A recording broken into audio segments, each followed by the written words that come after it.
E aí pessoal, tudo bem? Hoje damos início a mais uma aula do nosso curso de programação orientado a objetos. Hoje nós vamos entender o que é um objeto e quais as vantagens de utilizá-lo na programação.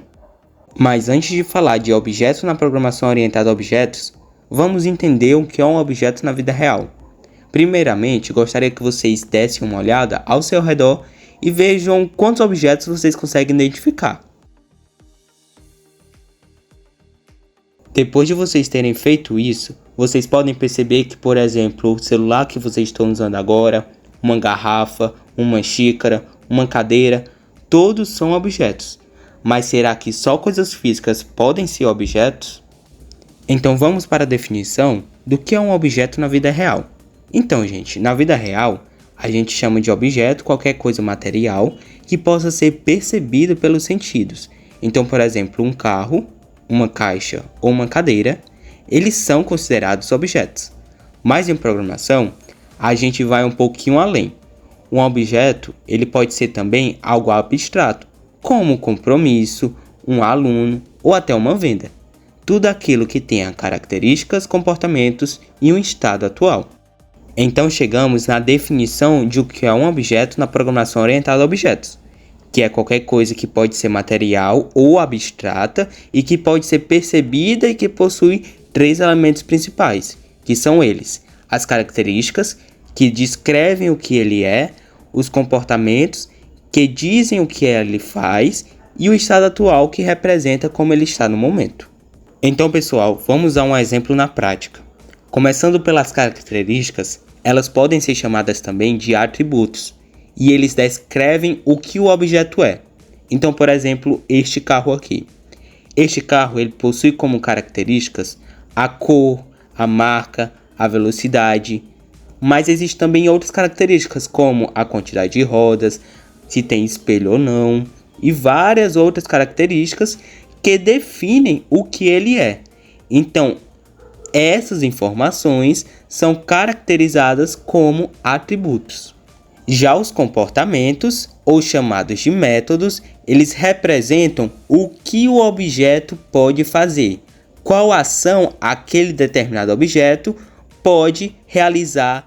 Por exemplo, este carro aqui, ele pode ligar ou desligar, ele pode acelerar, ele pode frear. Ou seja, tudo que o objeto faz ou sofre são os seus métodos. E para finalizar o exemplo do carro, temos o estado atual, que é o conjunto de características de um objeto em um determinado momento.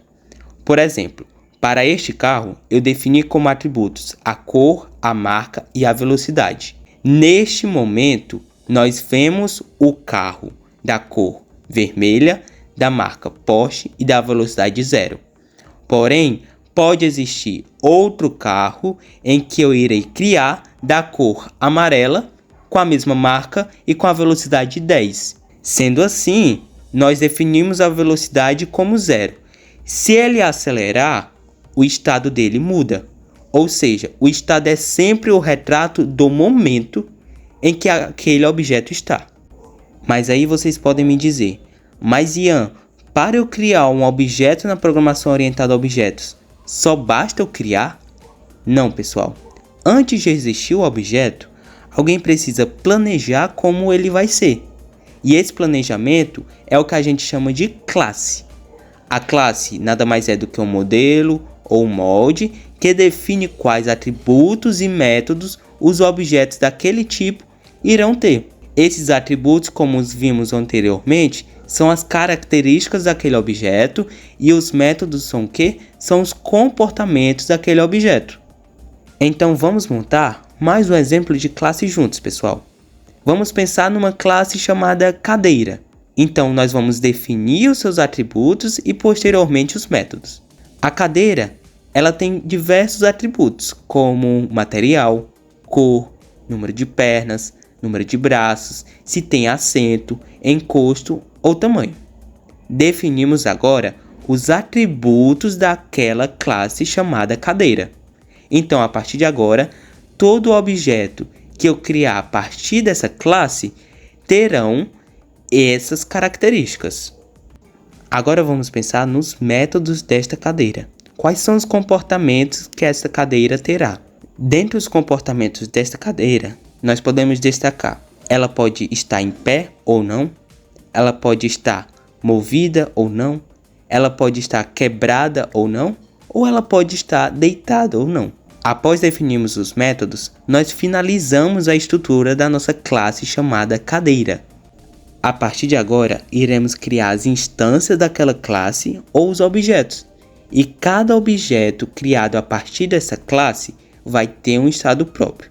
Por exemplo, irei criar agora 3 objetos a partir dessa classe, com material, encosto, assento, cor, número de pernas. Para esses 3 objetos, eu irei utilizar o mesmo material, o mesmo encosto, o mesmo assento e o mesmo número de pernas. Irei criar agora 3 objetos, um com a cor azul, um com a cor amarelo e um com a cor vermelha. Além da cor que está variando, o tamanho também destes objetos irão variar.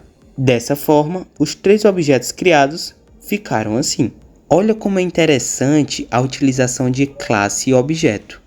A partir de uma estrutura, que é a classe, eu criei 3 objetos diferentes. Então isso otimiza muito o código a ser criado.